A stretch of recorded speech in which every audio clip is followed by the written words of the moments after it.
2015 April മാസം 1 ലക്ഷ്മിഭായ് എന്നൊരു സ്ത്രീ തൻ്റെ മകൻ്റെ വിവാഹം വളരെ ആഘോഷപൂർവ്വം നടത്തി. മരുമകളുടെ പേര് പ്രിയങ്ക. പക്ഷേ ഇരുവർക്കും അന്ന് പ്രായപൂർത്തിയായിട്ടില്ല. അതിനാൽ പ്രിയങ്കയെ വിവാഹശേഷം ഭർത്താവിൻ്റെ വീട്ടിലേക്ക് കൊണ്ടുപോയില്ല. പ്രായപൂർത്തിയാകുന്നതുവരെയും അമ്മയുടെ വീട്ടിൽ തന്നെ തുടരാൻ ആവശ്യപ്പെട്ടു. അങ്ങനെ സമയം കടന്നുപോയി. അവസാനം 2021 എത്തി. ഇപ്പോൾ പ്രിയങ്കയ്ക്ക് 21 വയസ്സ്. അതിനാൽ കുടുംബം അവളെ ഭർത്താവിൻ്റെ വീട്ടിലേക്ക് അയച്ചു.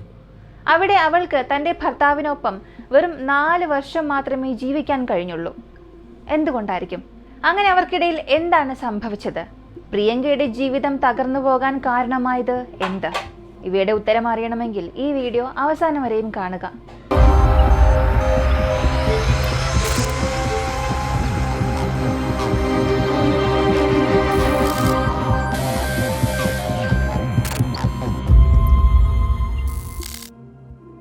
ഈ കേസ് തുടങ്ങുന്നത് മധ്യപ്രദേശിലെ ധാർ ജില്ലയിൽ നിന്നാണ്. അവിടെ ഗോണ്ടി ഖേഡ ചാരൻ എന്നൊരു ചെറിയതും ശാന്തവുമായ ഗ്രാമമുണ്ട്. ഏകദേശം 320 കുടുംബം മാത്രമാണ് അവിടെ താമസിക്കുന്നത്. എല്ലാവരും തമ്മിൽ സുഖദുഃഖങ്ങളിൽ പങ്കിടുന്നവരും ഒന്നിച്ചുള്ള ജീവിതം നയിക്കുന്നവരുമാണ്. അവിടെ മതഭേദം ഇല്ല. ഹിന്ദുവോ മുസ്ലിമോ എന്ന വ്യത്യാസമില്ല. എല്ലാവരും ഒരുപോലെ. ഇത്തരം ചിന്താഗതിയായിരുന്നു പുരോഹിത് കുടുംബത്തിനും. ആ കുടുംബത്തിൽ ഏക മകൻ ദേവ്. മുഴുവൻ കുടുംബത്തിന്റെ ഉത്തരവാദിത്വവും അവൻ ഏറ്റെടുത്തിരുന്നു. അവന്റെ ഭാര്യ പ്രിയങ്ക, അമ്മ ലക്ഷ്മിഭായ്, സഹോദരി ജ്യോതി, ഇവരാണ് കുടുംബാംഗങ്ങൾ. അവന്റെ അച്ഛൻ വർഷങ്ങൾക്ക് മുൻപ് മരണപ്പെട്ടു. അന്ന് ദേവന് വെറും 2 വയസ്സ് മാത്രം. വളർന്നതോടെ അവൻ അച്ഛന്റെ ബിസിനസ് ഏറ്റെടുത്തു. കുടുംബത്തെ നന്നായി മുന്നോട്ട് കൊണ്ടുപോയി. ഒരു സന്തോഷകരമായ കുടുംബം. പക്ഷേ അവൾ ഭർത്താവിനൊപ്പം 4 മാസം മാത്രമേ താമസിച്ചുള്ളൂ. 2021 ഏപ്രിൽ മാസം 7-നും 8-നും ഇടയിലുള്ള രാത്രി ഏകദേശം 1:30 മണിയോടെ ആ വീട്ടിൽ നിന്നും പ്രിയങ്കയുടെ വലിയൊരു കരച്ചിൽ ശബ്ദം അടുത്തുള്ളവർ കേൾക്കാൻ തുടങ്ങി. ആ ശബ്ദം ആ ഗ്രാമത്തിന്റെ നിശബ്ദത തകർത്ത് എല്ലായിടത്തും മുഴങ്ങുകയായിരുന്നു. ആ ശബ്ദം മുകളിലെ മുറിയിൽ ഉറങ്ങിക്കിടന്ന ദേവന്റെ സഹോദരി ജ്യോതിക്കും അമ്മ ലക്ഷ്മിഭായ്ക്കും കേൾക്കപ്പെട്ടു. അവർ ഭയന്ന് എഴുന്നേറ്റു. ലക്ഷ്മിഭായ് ഇപ്പോൾ ജ്യോതിയോട് പറഞ്ഞു, ഇന്ന് വീണ്ടും നിന്റെ ചേട്ടനും ഭാര്യയും തമ്മിൽ വഴക്കുണ്ടായോ? സമയം നോക്ക്, ഇതൊക്കെ വഴക്കിടാനുള്ള സമയമാണോ? ഇങ്ങനെ അമ്മയും മകളും സംസാരിക്കുമ്പോഴും അവർക്ക് പ്രിയങ്കയുടെ ശബ്ദം കേൾക്കാമായിരുന്നു. അവൾ കരഞ്ഞുകൊണ്ട് വിളിച്ചു പറയുകയായിരുന്നു, അവൻ എൻ്റെ ഭർത്താവിനെ കൊന്നു, എൻ്റെ ജീവിതം തകർത്തു. ഇത് കേട്ടതോടെ ലക്ഷ്മിഭായും ജ്യോതിയും ഓടിക്കൊണ്ട് പ്രിയങ്കയുടെ മുറിയിലെത്തി. പക്ഷെ അവിടെ കണ്ട കാഴ്ച അവരുടെ ഹൃദയത്തെ തകർത്തു. ദേവകൃഷ്ണ കിടക്കയിൽ മുഖം താഴ്ത്തി കിടക്കുകയാണ്. അവന്റെ തലയിൽ ആഴത്തിലുള്ള മുറിവുണ്ടായിരുന്നു. മുഖവും വളരെ ഭീകരമായി പരിക്കേറ്റിരുന്നു. കിടക്കയുടെ ചുറ്റും നിലത്തൊട്ടാകെ വളരെയധികം രക്തം പടർന്നിരുന്നു. തലയിലാണ് ആക്രമണം നടന്നത്. അതുകൊണ്ട് മതിലുകളിലേക്കും രക്തത്തിന്റെ പാടുകൾ പടർന്നിരുന്നു. അത് കണ്ടാൽ തന്നെ മനസ്സിലാകും ദേവകൃഷ്ണയ്ക്ക് എത്ര ക്രൂരമായ ആക്രമണമാണ് നടന്നത് എന്ന്. മുറിയിലെ സാധനങ്ങളെല്ലാം ഇടം മാറി ചിതറിക്കിടന്നു. അലമാരകൾ തുറന്ന നിലയിൽ, വസ്ത്രങ്ങൾ നിലത്ത് ചിതറിക്കിടക്കുന്നു, സൂട്ട്കേസുകൾ തുറന്നു കിടക്കുന്നു. അതേസമയം പ്രിയങ്ക അടുത്ത മുറിയിലെ മുറ്റത്തിരുന്ന് കരഞ്ഞുകൊണ്ടിരുന്നു. അവളുടെ കൈകളും കാലുകളും സാരിയിൽ കെട്ടിയ നിലയിലായിരുന്നു. അവൾ തുടർച്ചയായി നിലവിളിക്കുകയായിരുന്നു. ഈ കാഴ്ച കണ്ടതോടെ ലക്ഷ്മിഭായും ജ്യോതിയും ഭയത്തിൽ വിറച്ചു. അവർ ശക്തമായി കരയാൻ തുടങ്ങി. അതിനിടയിൽ അയൽവാസികളും എത്തി. അവർ ലക്ഷ്മിഭായോട് ചോദിച്ചു എന്താണ് സംഭവിച്ചത് എന്ന്. അവൾ മുറിയിലേക്ക് വിരൽ ചൂണ്ടി. അയൽക്കാർ മുറിയിലേക്ക് കയറി. ആദ്യമായി അവർ ചെയ്തത് ദേവകൃഷ്ണയുടെ നാഡി പരിശോധിച്ചു. അവൻ ഇപ്പോഴും ജീവനോടെ ഉണ്ടോ എന്നറിയാൻ. പക്ഷെ ഭാഗ്യവശാൽ അവന്റെ നാഡി അപ്പോഴും പ്രവർത്തിച്ചിരുന്നു. അതിനാൽ അയൽക്കാർ ഉടൻ തന്നെ ദേവകൃഷ്ണനെ അടുത്തുള്ള ആശുപത്രിയിലേക്ക് കൊണ്ടുപോയി. പക്ഷെ അവിടെ എത്തും മുന്നേ അവന്റെ ശ്വാസം നിലച്ചു. ഡോക്ടർമാർ അറിയിച്ചു ഇനി അവൻ ഈ ലോകത്തില്ല എന്ന്.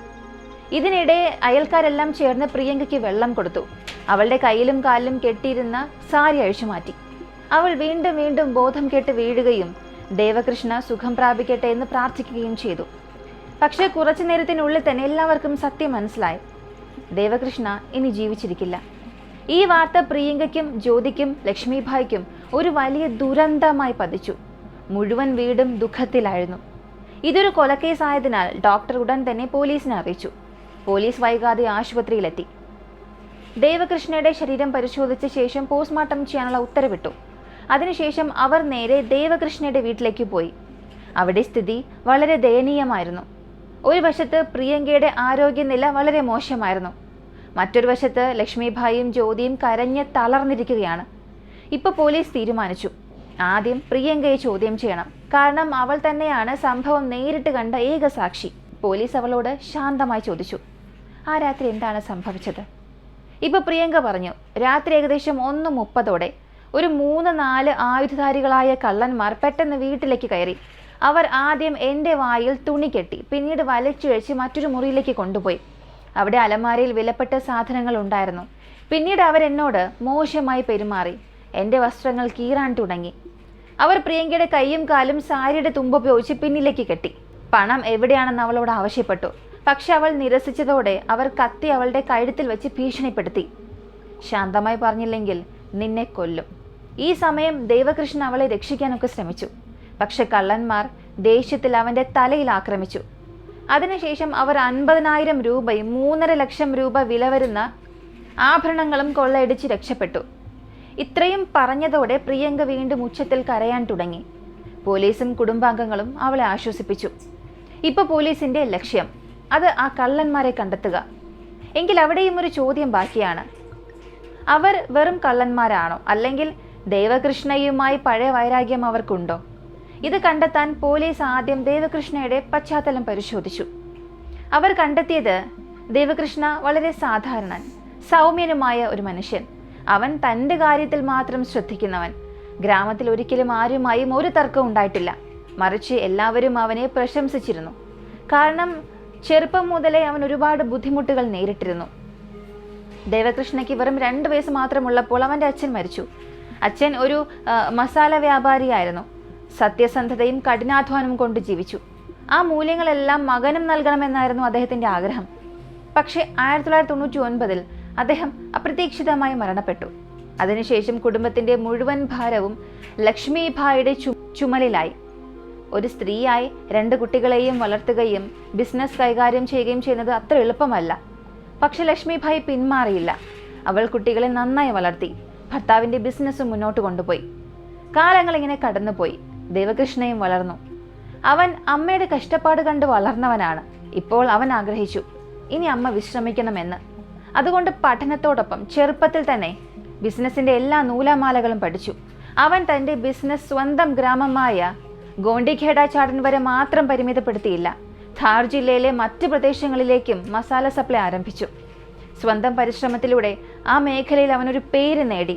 അവൻ്റെ കഠിനാധ്വാനത്തിൻ്റെ ഫലമായി കുടുംബത്തിനായി ഒരു വീട്, നല്ലൊരു വീട് പണിതു. ആ വീട്ടിൽ എല്ലാ സൗകര്യവും ഒരുക്കി. അമ്മയ്ക്കും സഹോദരിക്കും ഒരു കുറവും വരുത്തിയില്ല. പക്ഷേ ഇങ്ങനെ ഒരു മനുഷ്യനോട് ഇത്ര ക്രൂരമായൊരു കാര്യം ആരാണ് ചെയ്തത്? ദേവകൃഷ്ണ കുടുംബത്തിൻ്റെ ഏക ആശ്രയമായിരുന്നു. അവൻ്റെ അമ്മ ലക്ഷ്മിഭായ്ക്ക് തൻ്റെ മകൻ്റെ വിവാഹം കഴിപ്പിക്കണമെന്ന് ആഗ്രഹമായിരുന്നു. പക്ഷെ ദേവകൃഷ്ണയ്ക്ക് അപ്പോൾ പ്രായപൂർത്തിയായിട്ടില്ല. എങ്കിലും ഗ്രാമപ്രദേശങ്ങളിൽ, പ്രത്യേകിച്ച് ചില പുരോഹിത കുടുംബങ്ങളിൽ ചെറുപ്പത്തിൽ തന്നെ വിവാഹം നിശ്ചയിക്കുന്നത് ഒരു പഴയ പതിവാണ്. ഇന്നും പലരും അത് പിന്തുടരുന്നുണ്ട്. അതോടൊപ്പം ലക്ഷ്മിഭായ്ക്ക് ഒരു ഭയം കൂടെ ഉണ്ടായിരുന്നു. എനിക്കെന്തെങ്കിലും സംഭവിച്ചാൽ എൻ്റെ മകനെ ആരാണ് നോക്കുക? കാരണം സഹോദരിയായ ജ്യോതി വിവാഹം കഴിഞ്ഞു പോകും, മകൻ പിന്നെ ഒറ്റയ്ക്കായി പോകും. അതൊരിക്കലും അവർ ആഗ്രഹിച്ചില്ല. അതുകൊണ്ട് അവർ ദേവകൃഷ്ണയ്ക്ക് ഒരു പെൺകുട്ടി അന്വേഷിക്കാൻ തുടങ്ങി. അപ്പോൾ അവരുടെ ശ്രദ്ധയിൽപ്പെട്ടതാണ് 15 വയസ്സുള്ള പ്രിയങ്ക. പ്രിയങ്കയുടെ സഹോദരന്റെ വിവാഹം ദേവകൃഷ്ണയുടെ കസിൻ സഹോദരി സാധനയുമായി നടത്തിയതായിരുന്നു. അതിനാൽ 2 കുടുംബങ്ങൾക്കും മുൻപ് തന്നെ ഒരു പരിചയമുണ്ടായിരുന്നു. ലക്ഷ്മിഭായ്ക്ക് പ്രിയങ്കയെ നന്നായി അറിയാമായിരുന്നു. അതുകൊണ്ട് അവളെ തന്നെ മരുമകളാക്കാൻ തീരുമാനിച്ചു. അങ്ങനെ 2015 ഏപ്രിൽ മാസം 1 ഇരുവരുടെയും വിവാഹം നടത്തി. പക്ഷേ പ്രായം കുറഞ്ഞതിനാൽ പ്രിയങ്കയെ ഉടൻ വീട്ടിലേക്ക് കൊണ്ടുവന്നില്ല. അവൾ പ്രായപൂർത്തിയാകുന്നതുവരെയും മാതൃഗൃഹത്തിൽ തന്നെ തുടരാൻ പറഞ്ഞു. ആ സമയത്ത് പ്രിയങ്ക വളരെ കുട്ടിയായിരുന്നു. അവൾക്ക് അത്ര കാര്യങ്ങളൊന്നും മനസ്സിലായില്ല. പക്ഷെ സമയം കടന്നതോടെ അവളുടെ ചിന്താഗതികളിൽ മാറ്റം വന്നു. അവൾ സ്വതന്ത്രമായി ചിന്തയുള്ള പെൺകുട്ടിയായിരുന്നു. സ്വന്തം തീരുമാനങ്ങൾ സ്വയം എടുക്കാൻ ആഗ്രഹിക്കുന്നവൾ. സോഷ്യൽ മീഡിയയിൽ സമയം ചിലവഴിക്കും, ഫോട്ടോസ് എടുക്കും, പോസ്റ്റ് ചെയ്യും. ഇതൊക്കെ അവൾ ഏറെ ഇഷ്ടപ്പെട്ടിരുന്നു. ഈ സമയത്ത് ദേവകൃഷ്ണയുമായുള്ള അവളുടെ ബന്ധം അതത്ര അടുത്തതല്ലായിരുന്നു. അവരിരുവരും സാധാരണയായി ചില കുടുംബ ഫംഗ്ഷൻസിൽ മാത്രം കണ്ടുമുട്ടും. അപ്പോഴൊക്കെ ചെറിയൊരു സംഭാഷണം മാത്രം. ഇങ്ങനെ സമയം കടന്നു. 2021 എത്തി. ഇപ്പോൾ പ്രിയങ്കയ്ക്ക് 21 വയസ്സ്. ഇപ്പോൾ കുടുംബം അവളെ ദേവകൃഷ്ണയുടെ വീട്ടിലേക്ക് അയക്കാൻ തീരുമാനിച്ചു. എല്ലാവരും അവളെ സന്തോഷത്തോടെ സ്വീകരിച്ചു. ഇതായിരുന്നു പോലീസ് കണ്ടെത്തിയ ഒരു പശ്ചാത്തലം. ഇപ്പോൾ പോലീസിന് മനസ്സിലായി അവനോട് കള്ളന്മാർക്ക് പഴയ വൈരാഗ്യമൊന്നുമില്ല.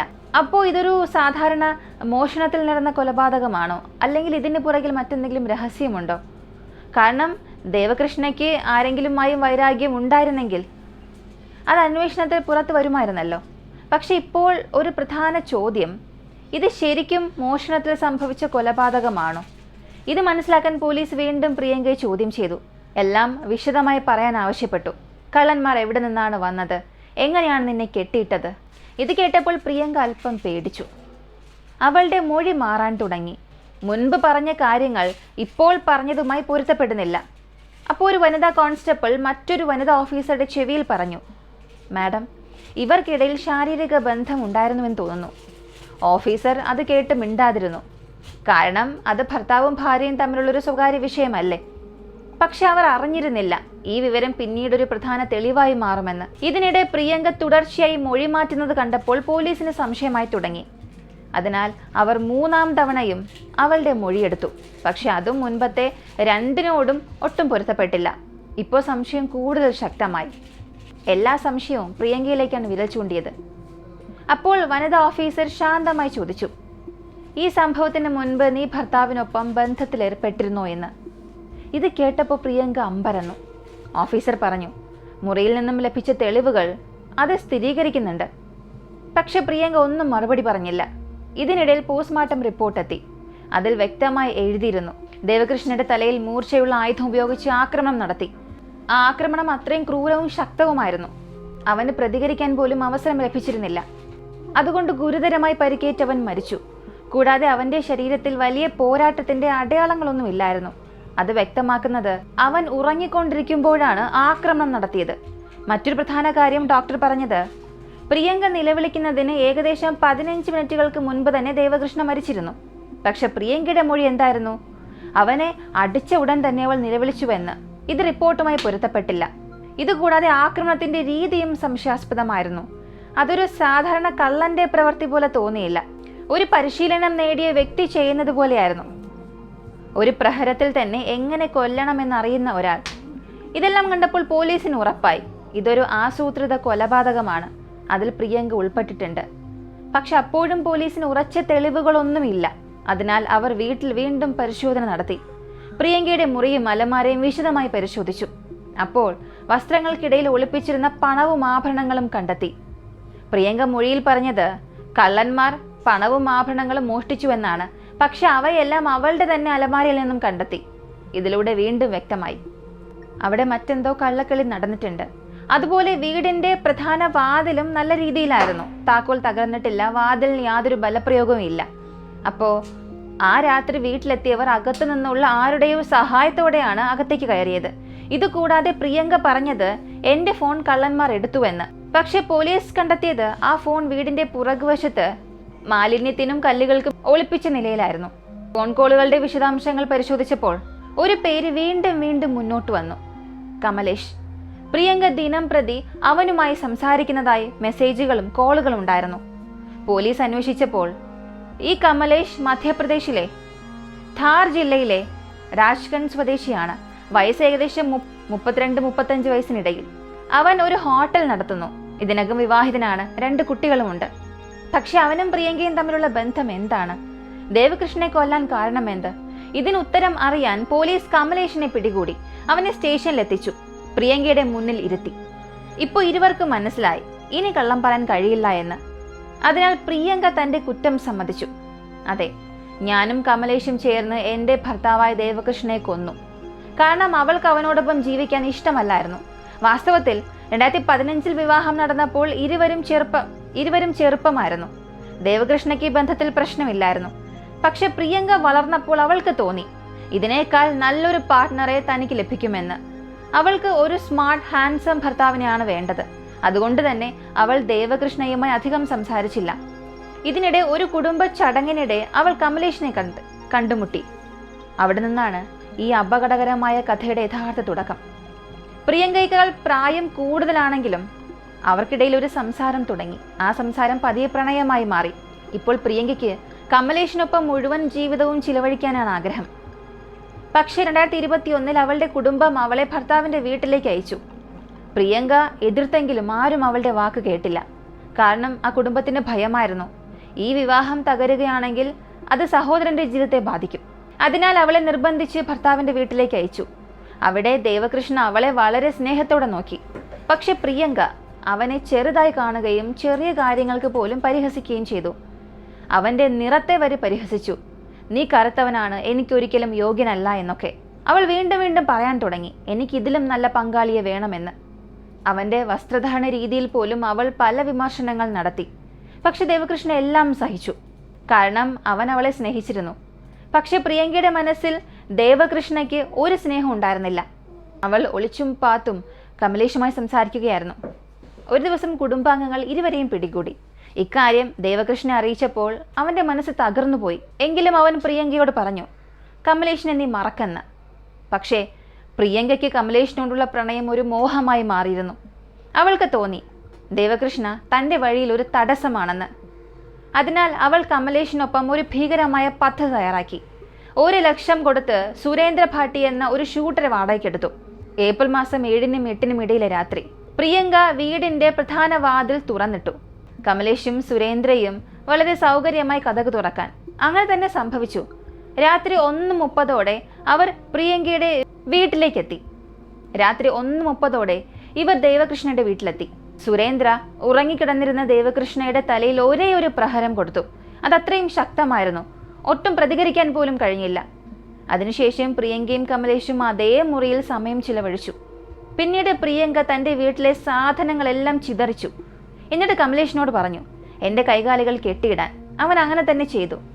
അതിനുശേഷം കമലേഷും സുരേന്ദ്രയും അവിടെ നിന്നും രക്ഷപ്പെട്ടു. അവർ പോയതിനു ശേഷം ഏകദേശം 15 മിനിറ്റ് കഴിഞ്ഞ് പ്രിയങ്ക നിലവിളിക്കാൻ തുടങ്ങി. അവൾ കരുതിയത് ഈ കുറ്റം ഒരിക്കലും പുറത്തു വരില്ല എന്ന്. പക്ഷെ പോലീസിന്റെ കണ്ണിൽ നിന്നും ആരും രക്ഷപ്പെടില്ല.